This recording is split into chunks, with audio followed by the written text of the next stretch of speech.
দুই সপ্তাহের যুদ্ধবিরতিতে ইরান যুক্তরাষ্ট্র শুক্রবার ইসলামাবাদে শান্তি চুক্তি নিয়ে আলোচনা। যুদ্ধে চূড়ান্ত বিজয় হয়েছে বললেন ট্রাম্প। দেশ জুড়ে হামের প্রকোপ, অভিভাবকদের সচেতন থাকার পরামর্শ বিশেষজ্ঞদের। ১৩ দিন এগিয়ে সারা দেশে হামের টিকাদান, ২০ এপ্রিল সংসদে স্বাস্থ্যমন্ত্রী। সংরক্ষিত নারী আসনে নির্বাচনের তফসিল ঘোষণা, মনোনয়ন দাখিলের শেষ সময় ২১ এপ্রিল, ভোট ১২ই মে। বগুড়া ৬ এবং শেরপুর ৩-এর নির্বাচনকাল। এবং এখনো বদলায়নি রাজধানীর পেট্রোল পাম্পের চিত্র। তেলের জন্য চালকদের অপেক্ষা, অবৈধ মজুতদারদের বিরুদ্ধে কর্তৃপক্ষের অভিযান অব্যাহত।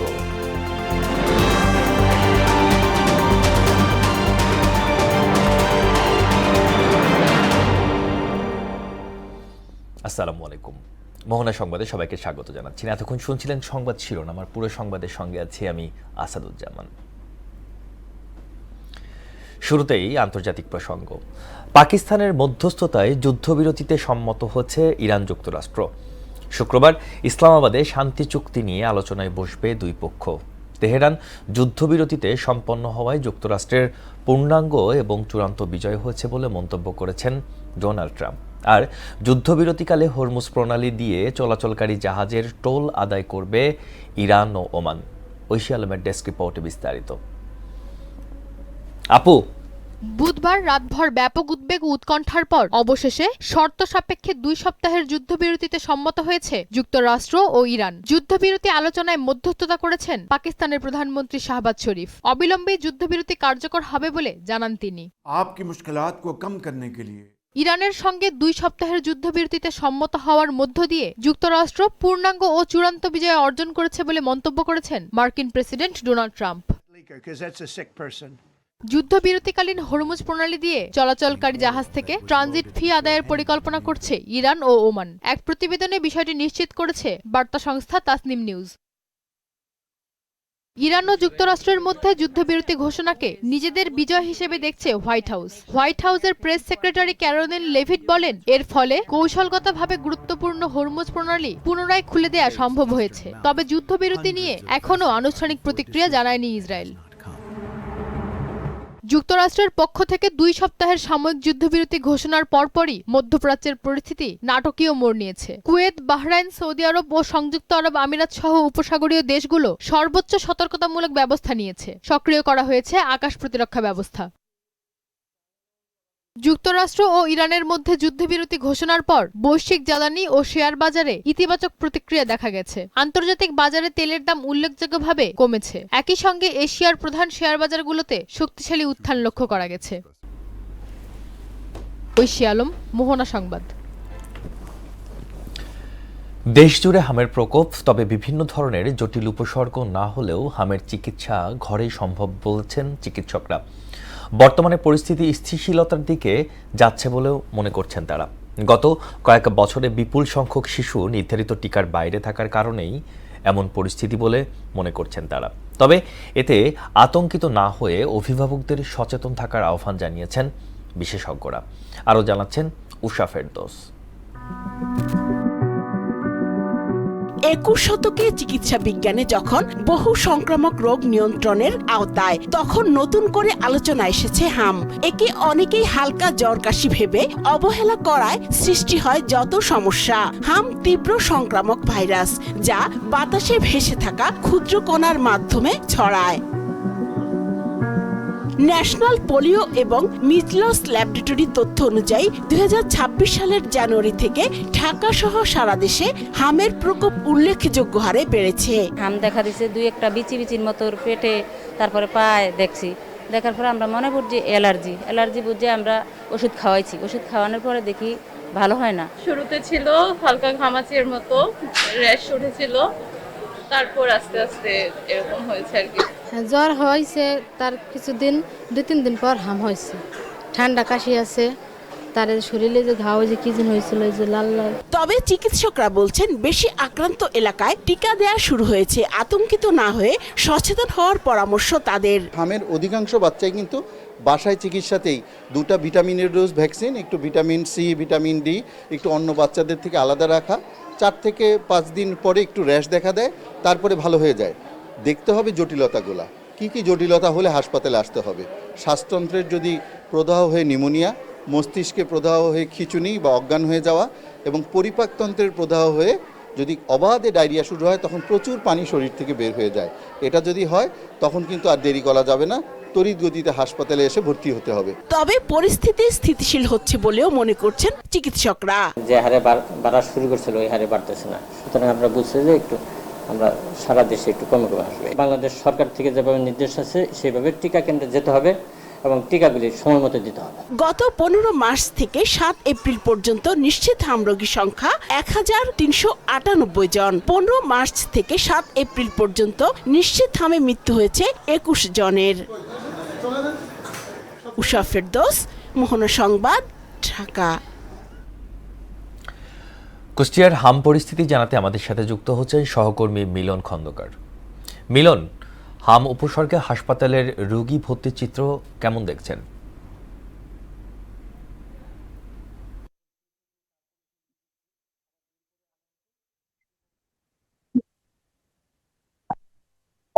জি আসাদ, আপনি যেমনটা বলছিলেন, কুষ্টিয়ায় দিন দিন হামের প্রকোপ কিন্তু বেড়ে চলেছে।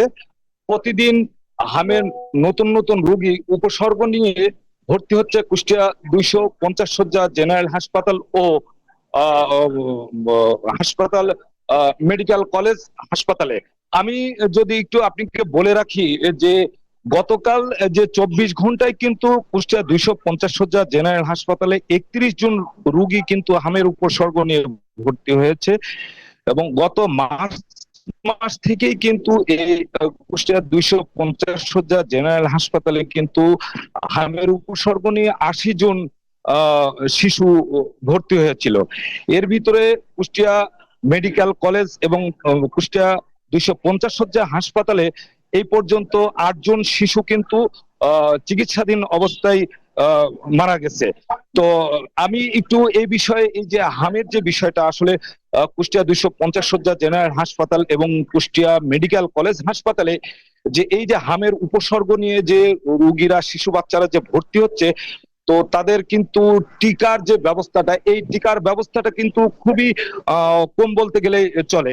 আমরা কুষ্টিয়া সিভিল সার্জনের সাথে কথা বলেছি। সিভিল সার্জন আমাদেরকে যেমনটা জানিয়েছিল যে এই টিকার যে বিষয়টা সরকার যদি সবসময় দিতে পারে, তাহলে তারা আনুষ্ঠানিকভাবে কিন্তু এই টিকা বাচ্চাদেরকে দেওয়ার মতো পরিস্থিতি করবে। তো আমার সাথে যুক্ত আছে কুষ্টিয়া 250 শয্যা জেনারেল হাসপাতালের যে আরএমও, মানে আবাসিক মেডিকেল অফিসার ডক্টর হোসেন ইমাম।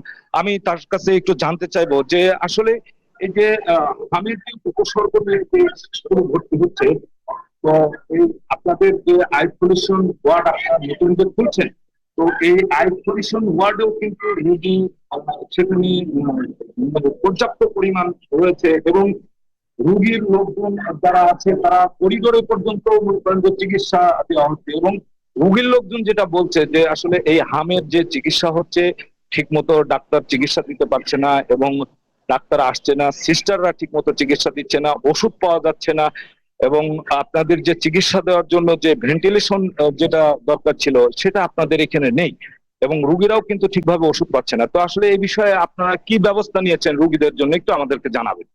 জি, আসসালামু আলাইকুম। অভিযোগ যেগুলো করেছেন এটা পুরোপুরি সত্যি না। ব্যাপারটা এরকম যে রোগীর সংখ্যা বেশি, জায়গা কম, যার কারণে তাদেরকে ওই আইসোলেটেড ইউনিটেরই একটা করিডোরে তাদেরকে প্লেসমেন্ট করা হয়েছে। কিন্তু আমরা যদি আরেকটা নতুন ইউনিটও আমরা রিজার্ভে রেখেছি, যদি এখানে একান্তই রাখা সম্ভব না হয় তাহলে আমরা ওই যেটা রিজার্ভে রেখেছি ওই আইসোলেশন ইউনিটেও আমরা রোগী রাখবো। কিন্তু এটা তো সত্যি যে আমাদের জনবল কম, ডাক্তার কম, সিস্টার কম, আমরা ওষুধ সংকটও আছে। তবে আমরা চেষ্টা করছি আমাদের সীমিত জনবল দিয়েই রোগীকে সর্বোচ্চ সেবা দেওয়ার জন্য।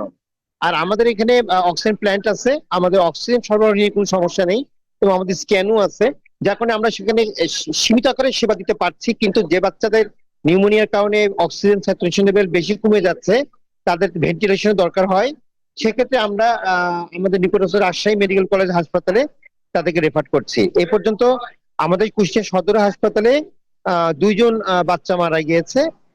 আমরা মনে করছি যে আমাদের সবাই মিলে আমরা টিম ওয়ার্কে ভালোই সেবা দিতে পারছি।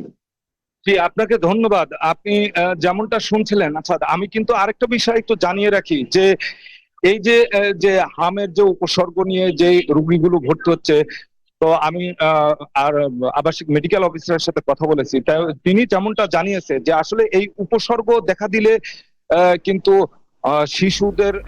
মিলন, আপনাকে ধন্যবাদ। দর্শক, কুষ্টিয়া থেকে আমাদের সাথে যুক্ত ছিলেন সহকর্মী মিলন খন্দকার। দেশের সব উপজেলায় পর্যায়ক্রমে মিড ডে মিল বা স্কুল ফিডিং কার্যক্রম চালুর পরিকল্পনা রয়েছে বলে জানিয়েছেন প্রধানমন্ত্রী তারেক রহমান। একই সঙ্গে প্রতিটি শিক্ষার্থী ও শিক্ষকের জন্য ইউনিক ডিজিটাল পরিচয় প্রদানের উদ্যোগ নেওয়া হচ্ছে বলেও জানান তিনি। জাতীয় সংসদ অধিবেশনে প্রশ্নোত্তর পর্বে লিখিত প্রশ্নের জবাবে প্রধানমন্ত্রী এসব তথ্য জানান। এছাড়া মাধ্যমিক পর্যায়ে সাধারণ শিক্ষার পাশাপাশি সবার জন্য কারিগরি শিক্ষা বাধ্যতামূলক করার অঙ্গীকার বাস্তবায়নের পরিকল্পনা রয়েছে বলেও জানান সরকার প্রধান। হামের ভ্যাকসিন মজুদ স্থিতিশীল রয়েছে। ইউনিসেফ থেকে 419 কোটি টাকার ভ্যাকসিন ক্রয় প্রক্রিয়া চূড়ান্ত বলে জানিয়েছেন স্বাস্থ্যমন্ত্রী সর্দার সাখাওয়াত হোসেন। জাতীয় সংসদে প্রশ্নোত্তর পর্বে এসব কথা বলেন তিনি। এ সময় স্বাস্থ্যমন্ত্রী জানান, আগামী 3 মের পরিবর্তে 20 এপ্রিল থেকে হামের টিকা দেয়া শুরু হবে। 2,19 লাখ টিকা সংগ্রহ করেছে সরকার। মাতৃ ও শিশু স্বাস্থ্য, মানবদেহের সাধারণ জ্ঞান, সাধারণ প্যাথোলজি ও সংক্রমণ প্রতিরোধ, কমিউনিকেবল ও নন কমিউনিকেবল রোগ এবং সীমিত আকারে রোগ প্রতিরোধ জ্ঞান, কমিউনিটি মেডিসিন এবং প্রাথমিক স্বাস্থ্য সেবা, পরিবার পরিকল্পনা, ড্রাগ মেডিসিন ও ফার্স্ট এইড বিষয়ে যথাযথ প্রশিক্ষণ প্রদান করা হচ্ছে এবং পরীক্ষা গ্রহণের মাধ্যমে সনদ প্রদান করা হয়। দেশের পাবলিক সার্ভিস কমিশনকে আরও বেশি শক্তিশালী এবং গতিশীল করার তাগিদ দিয়েছেন প্রধানমন্ত্রীর জনপ্রশাসন মন্ত্রণালয়ের বিষয়ক উপদেষ্টা ইসমাইল জাবিউল্লাহ। সকালে রাজধানীর আগারগাঁওয়ে বাংলাদেশ সরকারি কর্ম কমিশনের আয়োজনে 54তম পাবলিক সার্ভিস কমিশনের প্রতিষ্ঠা উপলক্ষে আলোচনা সভায় তিনি এসব কথা বলেন পেশাদারিত্ব বৃদ্ধি, দলীয়করণ রোধের, স্বচ্ছতা এবং জবাবদিহিতার মাধ্যমে জনবান্ধব প্রশাসন নিশ্চিত করতে হবে। সংবিধানের 137 এবং 141 অনুচ্ছেদে পাবলিক সার্ভিস কমিশনের সাংবিধানিক ভিত্তি নির্ধারণ করা হয়েছে। সংবিধান এই কমিশনের উপর যে দায়িত্ব অর্পণ করেছে তা অত্যন্ত গুরুত্বপূর্ণ। রাষ্ট্রীয় সেবা নিয়োগের ক্ষেত্রে মেধা, ন্যায্যতা এবং সমতার নীতি নিশ্চিত করা। সংরক্ষিত নারী আসনে নির্বাচনের তফসিল ঘোষণা করেছে কমিশন। আগামী 12 মে অনুষ্ঠিত হতে যাচ্ছে এই নির্বাচন। থাকছে 30টি প্রতীক। মনোনয়ন জমা দেওয়ার শেষ দিন 21 এপ্রিল আর প্রত্যাহারের শেষ তারিখ 29 এপ্রিল। ইসির সিনিয়র সচিব জানান, নির্ধারিত সময়ে সুষ্ঠু ও শান্তিপূর্ণ নির্বাচনের জন্য সব ধরনের প্রস্তুতি নেওয়া হয়েছে। এমআর আসাদের রিপোর্টে বিস্তারিত। গেল 6 এপ্রিল সংরক্ষিত নারী আসনের ভোটের তারিখ জানায় নির্বাচন কমিশন। বুধবার দুপুরে ইসির সিনিয়র সচিব আক্তার আহমেদ ঘোষণা করেন ভোটের সম্পূর্ণ তফসিল। প্রার্থীরা মনোনয়নপত্র দাখিল করতে পারবেন 21 এপ্রিল পর্যন্ত। প্রত্যাহারের শেষ সময় নির্ধারণ করা হয়েছে 29 এপ্রিল। মনোনয়নপত্র দাখিলের শেষ তারিখ হচ্ছে 21 এপ্রিল, এটা মঙ্গলবার, এবং এটা হচ্ছে নির্বাচন কমিশনের সচিবালয়ের ভবনে। নির্বাচনের জন্য প্রতীক রয়েছে 30টি। আক্তার আহমেদ জানান, সুষ্ঠু নির্বাচনের স্বার্থে সব ধরনের প্রস্তুতি নেওয়া হয়েছে। আশা করি যে আমরা যে বেঞ্চমার্কটা জাতীয় পর্যায়ের নির্বাচনে আপনাদের সকলের সহযোগিতায় করেছে সেটা থেকে প্লাস হবে। মনোনয়নপত্র যাচাই বাছাই হবে 22 ও 23 এপ্রিল। প্রার্থীরা আপিল করতে পারবেন 26 এপ্রিল আর আপিল নিষ্পত্তি 27 ও 28 এপ্রিল। রিটার্নিং অফিসার মনোনয়নপত্র বাছাইয়ের জন্য 22 এবং 23 তারিখ এটা আপনার সময় দিয়েছেন, আমাদের এখানেই এটা হবে। আপিল আবেদন 26 তারিখ, এটা রোববার, যদি কেউ আপিল করেন তাহলে এটা। আপিল নিষ্পত্তি 27-28 এপ্রিল। নির্বাচনে বিএনপি জোট 36টি ও জামায়াত জোট 13টি আসনে প্রার্থী দিতে পারবে। সংরক্ষিত মহিলা আসনের বন্টনটা হচ্ছে বিএনপি এবং তার জোটের ভিতরে 3 দল আছেন, গণ অধিকার পরিষদ, গণসংহতি আন্দোলন এবং বাংলাদেশ জাতীয় পার্টি বিজেপি। এনাদের 36টা। এম আর আসাদ, মোহনা সংবাদ, ঢাকা।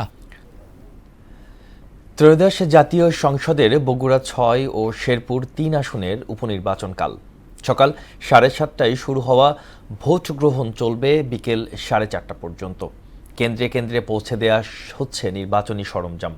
অবাধ, সুষ্ঠু ও শান্তিপূর্ণ ভোট আয়োজনে সর্বোচ্চ প্রস্তুতি নিয়েছে আইনশৃঙ্খলা বাহিনী। রাসেল কবির ও মইনুল ইসলামের সহায়তায় আরও জানাচ্ছেন মিশেল বিনতে আনোয়ার। প্রধানমন্ত্রী তারেক রহমানের ছেড়ে দেয়া বগুড়া ৬ আসনে বিএনপি, জামায়াতে ইসলামী ও বাংলাদেশ ডেভেলপমেন্ট পার্টির মনোনীত প্রার্থীরা প্রতিদ্বন্দ্বিতা করছেন।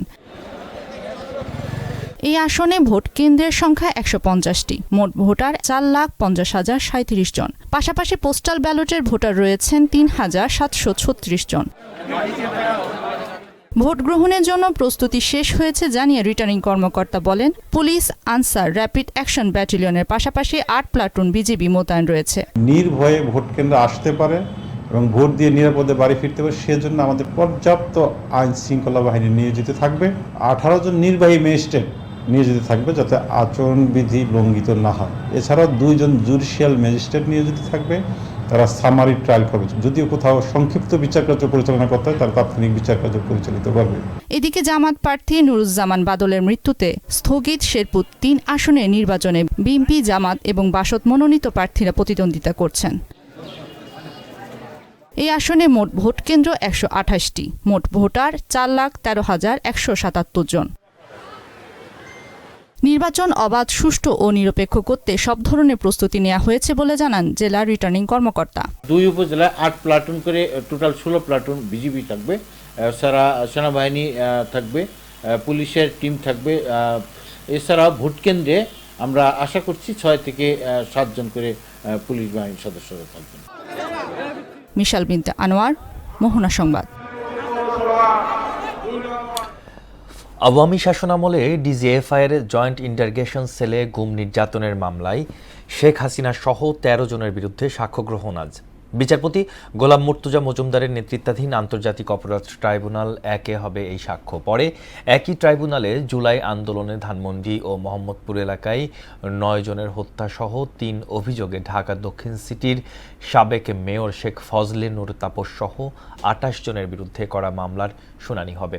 এছাড়াও শতাধিক মানুষকে গুম খুনের মামলায় সাবেক সেনা কর্মকর্তা জিয়াউল আহসানের বিরুদ্ধে সাক্ষ্য গ্রহণের কথা রয়েছে। দর্শক, এ বিষয়ে জানাতে আমাদের সাথে যুক্ত হচ্ছেন সহকর্মী মুদাসসির আলী। মুদাসসির, আজকের মামলাগুলোর সর্বশেষ অবস্থা কি আমাদেরকে জানাবেন?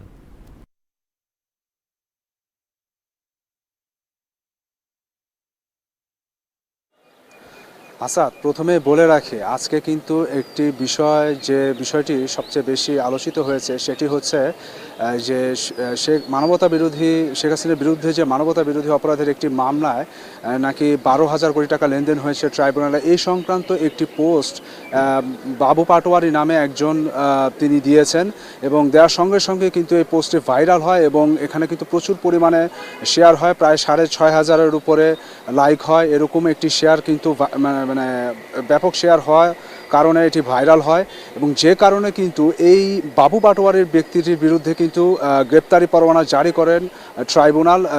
বিচারপতি গোলাম মুর্তুজা মজুমদারের নেতৃত্বাধীন ট্রাইব্যুনাল 1-ই কিন্তু থেকে কিন্তু গ্রেপ্তারি পরোয়ানা জারি করা হয়। বিষয়টি হচ্ছে, তিনি তার স্ট্যাটাসে যেটি লেখেন সেটি হচ্ছে যে এই ট্রাইব্যুনালকে তিনি ক্যাঙ্গারু কোর্ট উল্লেখ করে এই কোর্টের যে শেখ হাসিনাকে ফাঁসাতে বিভিন্ন দেশ থেকে নাকি 12,000 কোটি টাকা নিয়েছে প্রসিকিউশন, এরকম একটি অভিযোগ করেছেন। বিশেষ করে আগের যে চিফ প্রসিকিউটর ছিলেন তাজুল ইসলাম, তিনি এবং তার সঙ্গে শিশির মনির সহ অন্তর্বর্তীকালীন যে সরকারের যে আইন উপদেষ্টা ছিলেন আসিফ নজরুল, তাকেও তিনি এক্ষেত্রে এতে সম্পৃক্ত করে তিনি স্ট্যাটাস দিয়েছেন এবং এ কারণেই কিন্তু তার বিরুদ্ধে গ্রেপ্তারি পরোয়ানা জারি করা হয় এবং মঙ্গলবার দিবাগত রাতে কিন্তু তার বিরুদ্ধে অভিযান চালানো হয়, যদিও তাকে পাওয়া যায়নি। তিনি উত্তরার বাসিন্দা বলে যতটুকু জানা গিয়েছে। এদিকে আজকের ট্রাইব্যুনালে যে মামলা সেটি হচ্ছে জেআইসি সেলে যে গুম নির্যাতন, সেই মামলার কিন্তু আজকে এক সাক্ষ্যের জেরা শেষ হয়ে গেছে। তিনি হচ্ছেন শিক্ষক ইকবাল চৌধুরী, তার জেরা শেষ হয়েছে। পরবর্তী জেরার জন্য তার তারিখ কিন্তু 13 এপ্রিল। এছাড়াও 24-এর গণঅভ্যুত্থানে ফেনীতে গণহত্যার অভিযোগে যে খালেদ মাহমুদ যে মাসুদ উদ্দিন চৌধুরী, তিনি তাকে আজকে ট্রাইব্যুনালে আনা হয়নি, তাকে 13 এপ্রিল আনা হবে। এর পাশাপাশি কিন্তু আরেকটি মানবতা বিরোধী অপরাধ মামলায় খালেদ মামুনকেও একই দিনই কিন্তু আনার কথা ছিল, কিন্তু আনা হয়নি, সেটি আনা হবে 13 এপ্রিল। তো আসাদ, সব মিলিয়ে এই ছিল আমার কাছে ট্রাইব্যুনাল সম্পর্কে বলার মতো তথ্য। মুদাসসির, আপনাকে ধন্যবাদ। দর্শক, আন্তর্জাতিক অপরাধ ট্রাইব্যুনাল থেকে আমাদের সাথে যুক্ত ছিলেন সহকর্মী মুদাসসির আলী। এখনও বদলায়নি রাজধানীর ফিলিং স্টেশনের চিত্র। তেল পেতে চালকদের দীর্ঘ সময় অপেক্ষা করতে হচ্ছে। পাম্প সংশ্লিষ্টরা জানান, এখনও রেশনিং পদ্ধতিতে তেল দেওয়া হচ্ছে। যদিও মেঘনা পেট্রোলিয়াম কর্পোরেশনের সহকারী ব্যবস্থাপক আহমেদ রশদ বলেন, দেশে তেলের কোনো সংকট নেই, পর্যাপ্ত মজুদ রয়েছে। সকালে রাজধানীর বিভিন্ন পেট্রোল পাম্প পরিদর্শন শেষে তিনি এসব কথা বলেন সাধারণ মানুষের মধ্যে অহেতুক প্যানিক তৈরি করা হচ্ছে। যেটা দিতেছি সেটা আগের চেয়ে বেশি, কারণ আমার এই পাম্পের অভিজ্ঞতায় আমি দেখিনি কোনো মোটরসাইকেলওয়ালা ম্যাক্সিমাম গুলো 100 টাকা তেল নিত, 50 থেকে 100, খুব বেশি হলো 150, দুই একটা। আর এখন সবাই এসে ভরায় দাও, এমনও যে পুরো টাঙ্কি ভরা আছে, তারপরে এরকম আছে আমাদের পুরো টাঙ্কি ভরা আসছে, 60 টাকার তেল ঢুকছে। দর্শক, এ বিষয়ে আরো জানাতে রাজধানীর পেট্রোল পাম্প থেকে আমাদের সাথে যুক্ত হচ্ছেন সহকর্মী মফিউর রহমান। মফিউর, ফিলিং স্টেশনের আজকের চিত্র কেমন দেখতে পাচ্ছেন, আমাদেরকে জানাবেন।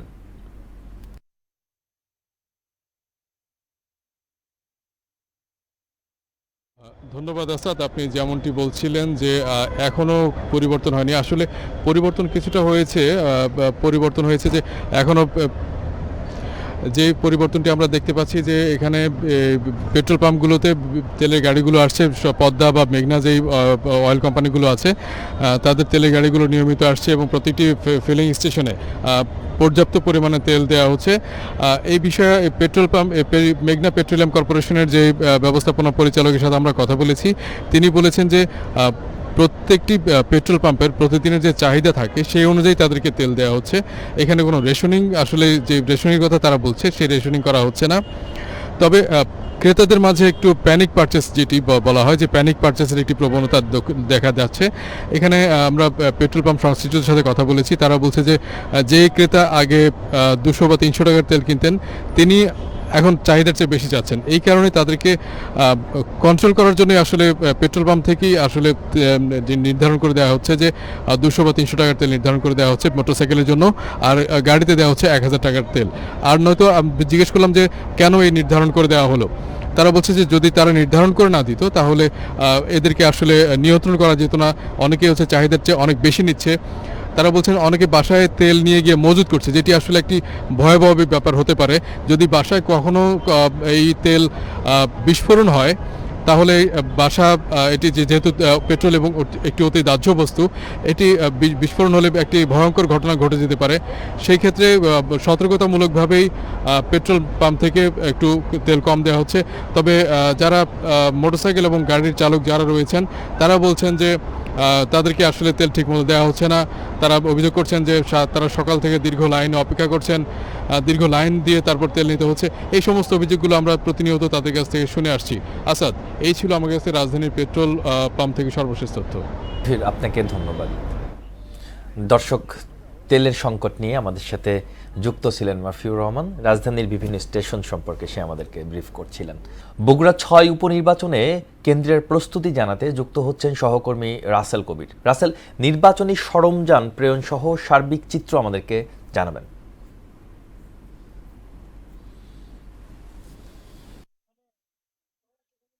আপনি যেমনটি জানতে চেয়েছেন, এই মুহূর্তে আমি রয়েছি বগুড়া সেন্ট্রাল হাই স্কুল মাঠে আমি রয়েছি।